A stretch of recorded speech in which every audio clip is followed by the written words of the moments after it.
আসসালামু আলাইকুম। Welcome to my channel Afroza's Tumpa's kitchen. আজ রান্না করব চিকেন রোস্ট। প্রথমে চিকেনটা সুন্দর করে ম্যারিনেট করে ভাজবো। একটু মরিচ ফাঁকি আর একটু লবণ দিয়ে ম্যারিনেট করছি। সুন্দর করে ভাজবো। ভাজার পরে পেঁয়াজ ভাজবো। পেঁয়াজের সাথে গরম মশলা দিব। এখানে রোস্টের মশলা দিয়ে ব্লেন্ডার করছি। এখানে বাদাম আছে, পোস্তদানা আছে, কাঁচামরিচ আছে, পেঁয়াজ আছে, আদা রসুন আছে, টক দই আছে, সব একসাথে ব্লেন্ডার করছি।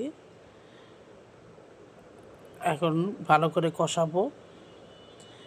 আস্ত কাঁচামরিচ দিব, সাথে একটু ধনে ফাঁকি,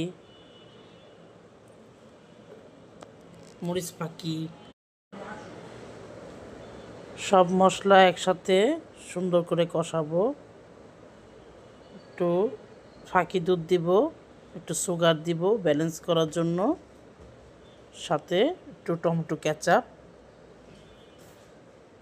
থ্যাংকস ফর ওয়াচিং।